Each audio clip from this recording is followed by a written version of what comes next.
नमस्कार दोस्तों, स्वागत है आपका मेरे यूट्यूब चैनल पे। मेरा नाम है रवि मलिक और आज मैं आपको बहुत ही बेसिक चीज़ जो सबके जहन में है उसके बारे में बताना चाहूँगा। इस फाइनेंशियल ईयर में finance minister Mrs Nirmala Sitharaman ने न्यू टैक्स रिजीम के अंतर्गत बहुत सारे नए चेंजेस बताए हैं, जिसके बाद लोग बहुत कंफ्यूज्ड हैं कि नया टैक्स रिजीम लेना चाहिए कि पुराना टैक्स रिजीम में रहना चाहिए, और मेरे डिडक्शंस का क्या होगा। मैं इन्वेस्ट करता हूँ, मेरे सेविंग्स प्लान हैं, मैं म्यूचुअल फंड्स में पैसा डालता हूँ, तो मुझे क्या लेना चाहिए। मेरा होम लोन भी है, तो मैं ऐसा कौन सा रिजीम लूँ जिससे मेरा टैक्स कम कटे। उसके लिए मैंने एक स्क्रीन पे, अगर आप देख रहे होंगे, एक टेबल बना के रखा है जो बहुत ही सिंपल है समझने के लिए। अगर आप इसमें देखेंगे तो इसमें मैंने दो कॉलम्स बनाए हैं, एक है टैक्सेबल इनकम और दूसरा है डिडक्शंस और रिबेट। इसमें आपको समझना ये है सिंपल सा कि अगर तो आपकी 12,75,000 के करीब इनकम है जो टैक्सेबल इनकम है, तो उसमें आपको नया रेजीम ही लेना चाहिए। उसमें आपका कोई टैक्स नहीं लगेगा, ये सबको ही पता होगा क्योंकि न्यूज़ में और यूट्यूब के वीडियोस में आपने कई जगह देखा होगा।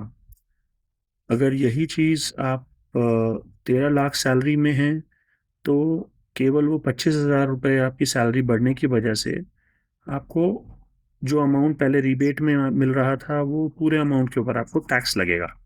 अभी अगर आपको चुनना है कि नया टैक्स वर्सेस पुराना टैक्स, तो आपको ये जानना पड़ेगा कि कितने अमाउंट का अगर मेरा डिडक्शंस या रिबेट है, जिसमें आपका इन्वेस्टमेंट्स होंगे, आपका होम लोन इंटरेस्ट होगा, या इंश्योरेंसेस आपने लिए हैं, तो वो सब जगहों में जो आपने इन्वेस्टमेंट करी है उसका अमाउंट अगर आपका 5,44,000 रुपये या उससे ज़्यादा है, और आपकी सैलरी जो टैक्सेबल इनकम है वो 13 लाख रुपए है, तब आप, अगर इतने से ज़्यादा का डिडक्शन है आपका, तो आपको ओल्ड रेजिम में जाना चाहिए, वरना नई रेजिम आपको लेनी चाहिए।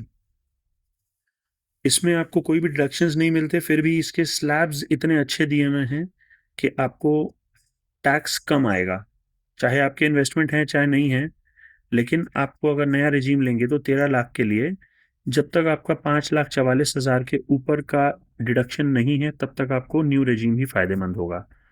इसी तरीके से अगर आप देखें, 14 लाख के लिए 5,68,000 रुपये का आपका डिडक्शन होना चाहिए, 15 लाख के लिए 5,93,000 रुपये का, एंड सो ऑन। और अगर आपकी सैलरी 24,75,000 रुपये से ऊपर जा रही है, तो आपको 8.5 लाख रुपए का अगर डिडक्शन होगा, तो ही आपको पुराने टैक्स रिजीम में फ़ायदा होगा। अब बात करते हैं डिडक्शंस में आता क्या क्या है। इसमें आप अगर एच आर ए का डिडक्शंस ले रहे हैं, जिसमें आपको आप जो रेंट पे करते हैं, आप किस सिटी में रह रहे हैं, मेट्रो सिटी में या नॉन मेट्रो सिटी में, उसके बेसिस के ऊपर एक अमाउंट डिराइव किया जाता है, जिसका एक अलग से मैं वीडियो बना सकता हूँ, छोटा सा एक वीडियो बनेगा, और उसमें मैं समझा सकता हूँ कि आपका एच आर ए कैसे आप कैलकुलेट करेंगे। तो वो जो भी आपका एलिजिबल अमाउंट है उसका डिडक्शन आपको एच आर ए में मिलता है। एच आर ए का डिडक्शन होने के बाद अगर आप ही मिलता है, जबकि नए टैक्स रेजीम में आपको ये अमाउंट बढ़ा के 75,000 कर दिया गया है। उसके अलावा अगर आप 80C के अंडर बच्चों के स्कूल की ट्यूशन फीस, LIC पॉलिसीज़, आपका कोई इक्विटी लिंक सेविंग स्कीम में आपने म्यूचुअल फंड्स में पैसा डाला है, आपका होम लोन का प्रिंसिपल अमाउंट, ये सारी चीज़ें 80C के अंतर्गत आ जाती हैं, और उसमें आपको मैक्सिमम 1.5 लाख रुपए का डिडक्शन मिलता है। उसके अलावा आप 80C में आप डालते हैं, उसके अलावा आप 80D में पैसा डाल सकते हैं, जिसके अंदर आपको मेडिकल इंश्योरेंस में, अगर आप अपना और आपकी फैमिली का मेडिक्लेम का कोई इंश्योरेंस प्रीमियम भर रहे हैं जिसकी कीमत 25,000 रुपये तक जा रही है या उससे ज़्यादा भी जाएगी, तो भी आपको 25,000 तक का ही बेनिफिट मिलेगा। यही चीज़ अगर आप अपने पेरेंट्स के लिए इंश्योरेंस ले रहे हैं और वो सीनियर सिटीजन हैं, तो आपको एडिशनल 50,000 रुपये तक का रिडक्शन मिल सकता है, जिसको मिलाएंगे तो 80D के अंतर्गत आप 75,000 रुपये का क्लेम कर सकते हैं डिडक्शन। ऐसे ही अगर आप एजुकेशनल लोन लेते हैं तो उसका डिडक्शन अलग है। अगर आपका इंश्योरेंस इंटरेस्ट कंपोनेंट है होम लोन का, तो उसमें आपको अलग से डिडक्शन मिलेगा। तो जब तक ये सारे अमाउंट आपके टेबल के बी कॉलम के अंडर, अगर जो अमाउंट दे रखे हैं, अगर आपका इसके ज़्यादा नहीं होता है, तो आपको न्यू टैक्स रेजिम ही चुननी चाहिए, उसी में ही आपका फ़ायदा है।